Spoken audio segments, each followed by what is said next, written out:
ഒറ്റശിഖരം സീരിയലിൻ്റെ latest episode റിവ്യൂയിലേക്ക് എല്ലാ കൂട്ടുകാർക്കും സ്വാഗതം. മീനാക്ഷിയും തുളസി ചേട്ടനും അവരോട് യാത്ര പറഞ്ഞു വരികയാണ്. കല്ലുമോള് ലക്ഷ്മി ചിറ്റയ്ക്ക് ടാറ്റയൊക്കെ കൊടുക്കുകയാണ് കേട്ടോ. അവർ പോയതിന് ശേഷം ലക്ഷ്മി ചിറ്റയ്ക്ക് ഒരുപാട് സങ്കടമാണ്. ഗോപിച്ചേട്ടൻ ആശ്വസിപ്പിക്കുകയാണ്. അതേസമയം കൃഷ്ണനും പ്രതാപനയ്ക്കും ഫോണ് വരികയാണ്. മുകുന്ദം വരികയാണ് മലേഷ്യയിൽ നിന്ന് പറഞ്ഞിട്ട് കേട്ടോ. കൃഷ്ണ അങ്ങനെ വിളിക്കുകയാണ്, പ്രതാപേട്ട ഒന്ന് വേഗം വായോ, എനിക്ക് എൻ്റെ ഏട്ടനെ കാണാൻ കൊതിയായി എന്ന് പറയുകയാണ്. പിന്നീട് അവരവിടെ എത്തുമ്പോഴേക്കും മുകുന്ദൻ അവിടെ ഉണ്ടാവും കേട്ടോ. അതേസമയം കൂടെ ഒരു ഓടിപ്പോയി കെട്ടിപ്പിടിക്കാൻ പോവുകയാണ് കേട്ടോ കൃഷ്ണ. ആ സമയത്ത് ഒരു ഹോം നേഴ്സാണ് തോന്നുന്നു കൂടെ ഉണ്ടാവും, സീമ. അയ്യോ തൊടാൻ പാടില്ല എന്നിങ്ങനെ പറയും. എന്താ ഇവളെന്താ ഇങ്ങനെ പറയുന്നത് ചോദിക്കും. അതെനിക്ക് ഒന്നും പറയാൻ പറ്റില്ല, അവർ തൊടാതിരിക്കാൻ എന്തെങ്കിലും കാരണം ഉണ്ടാകും എന്നിങ്ങനെ പറയണേ. എന്താ എത്ര പെട്ടെന്ന് ഇങ്ങോട്ടേക്ക് വന്നത്? എനിക്ക് ഈ വലത് കൈ മാത്രമേ ചലിപ്പിക്കാൻ പറ്റുള്ളൂ, എൻ്റെ ഒരു ഭാഗം ഇങ്ങനെയായി. ഞാൻ അവിടെ ഇല്ലെങ്കിലും അവിടുത്തെ പ്രശ്നങ്ങളൊന്നും ഉണ്ടാവില്ല. എന്തായാലും എനിക്കൊരു കാര്യമുണ്ടല്ലോ, അതിവിടെ നടത്താൻ വേണ്ടിയിട്ടാണ് ഞാൻ വന്നിരിക്കുന്നത് എന്നിങ്ങനെ പറയണം കേട്ടോ. അതേസമയം തന്നെ സീമ വരികയാണ്. സീമ വന്നിട്ട് പറയുകയാണ്, സാർക്ക് എന്തായാലും ശരി ഫിസിയോതെറാപ്പിക്ക് പോകാൻ സമയമായി, സാറ് വരണം എന്നിങ്ങനെ പറയണം കേട്ടോ. അതൊട്ടും കൃഷ്ണയ്ക്ക് തീരെ ഇഷ്ടമാവണില്ല കേട്ടോ. അതേസമയം കല്ലുമോളെ കളിപ്പിച്ചുകൊണ്ടിരിക്കുകയായിരിക്കും കേട്ടോ. ആ സമയത്ത് മീനാക്ഷി ഇങ്ങനെ പറയേണ്ടത്, ഈ കള്ളി ഇതെല്ലാം കേടുവരുത്തിയോ ഈ ബൊമ്മകളെല്ലാം എന്നിങ്ങനെ പറയണം കേട്ടോ. അതേസമയം പ്രസന്ന വന്ന് മീനാക്ഷിയെ വിളിക്കുകയാണ് കേട്ടോ. എന്താ വിളിച്ചത് ചോദിക്കുമ്പോൾ മീനാക്ഷി വിളിക്കണോ പറയും. കണ്ടോ അമ്മേ, ഇവിടെ എന്നെ മീനാക്ഷി എന്നാണ് വിളിക്കുന്നത് എന്നിങ്ങനെ പറയണം കേട്ടോ. അതേസമയം മീനാക്ഷി ചോദിക്കണ്ടേ, എന്താ അമ്മയെ വിളിച്ചത് ചോദിക്കും. ഞാൻ കുറച്ച് തേങ്ങ ചിരവാൻ വിളിച്ചതാണ്. വേണ്ട, ഞാൻ ചിരവിക്കോളാം, നീയും മോളും കൂടിയിട്ട് കളിക്കുകയല്ലേ, നിങ്ങൾ കളിക്കുന്നു എന്നിങ്ങനെ പറയണം കേട്ടോ.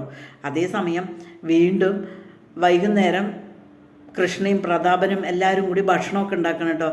ഭക്ഷണമൊക്കെ ഉണ്ടാക്കണമെന്ന സമയത്ത് തന്നെ കഴിക്കാൻ വേണ്ടിയിട്ട് ഇഷ്ടപ്പെട്ട ഭക്ഷണങ്ങളെല്ലാം ഉണ്ടാക്കിയിരിക്കും കേട്ടോ കൃഷ്ണ. അതേസമയം തന്നെ അതെല്ലാം നിരത്തി വെച്ചിരിക്കുന്ന സമയത്ത് തന്നെ മുകുന്ദൻ മേനോന് വരികയാണ്. മുകുന്ദൻ മേനോനോട് ഭക്ഷണം കഴിക്കാൻ വരുമ്പോൾ അതൊന്നും കഴിക്കാൻ വിടില്ല കേട്ടോ. സീമ പെട്ടെന്ന് തന്നെ വരികയാണ്. സീമ പെട്ടെന്ന് വന്നിട്ട് 2 ഈന്തപ്പഴം ഒരു ചപ്പാത്തി അങ്ങനെ കൊടുക്കും കേട്ടോ.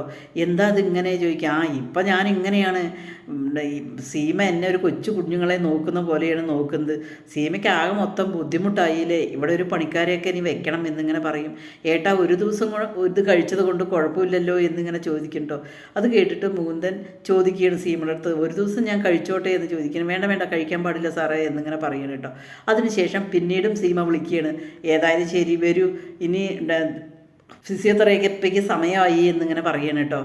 പിന്നീട് മുകുന്ദൻ മേനോൻ പോവുകയാണ്. അതേ സമയത്ത് തുളസി ചേട്ടൻ അവിടെ കുഞ്ഞിന് കളിപ്പാവകളൊക്കെ കൊണ്ടുവന്നിരിക്കുകയാണ്. കളിപ്പാട്ടങ്ങളൊക്കെ കൊണ്ടുവന്നിട്ട് ഇങ്ങ് വായോ എൻ്റെ മോളിങ്ങ് വായോ എന്ന് പറഞ്ഞിട്ട് കളിപ്പാട്ടങ്ങളൊക്കെ വാങ്ങണം. 2 പുസ്തകങ്ങളൊക്കെ കൊണ്ടുവന്നിട്ടുണ്ടാകും കേട്ടോ.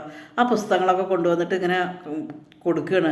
അത് കേൾക്കുമ്പോൾ അത് കാണുമ്പോൾ നമ്മുടെ മീനാക്ഷി പറയുകയാണ്, അയ്യോ ഈ പുസ്തകങ്ങൾ ഇതൊക്കെ ഏത് ഭാഷയാണ് ഇവൾ പഠിക്കണമെന്ന് അറിയില്ലല്ലോ, നമ്മളിവിടുന്ന് പഠിപ്പിച്ചു കൊടുത്തിട്ട് എന്താ കാര്യം എന്നിങ്ങനെ ചോദിക്കുമ്പോൾ പ്രസന്നയും തുളസി ചേട്ടനും പറയേണ്ടത്, ഏത് ഭാഷ പഠിച്ചാലും പഠിച്ചില്ലെങ്കിലും ശരി നമ്മുടെ കുഞ്ഞിനെ ആർക്കും കൊടുക്കുന്നില്ല, അവൾക്ക് ഈ അക്ഷരങ്ങൾ എന്തെങ്കിലും പറഞ്ഞു കൊടുക്ക്, അതാ നമുക്ക് ശരി എന്നിങ്ങനെ പറയണം കേട്ടോ.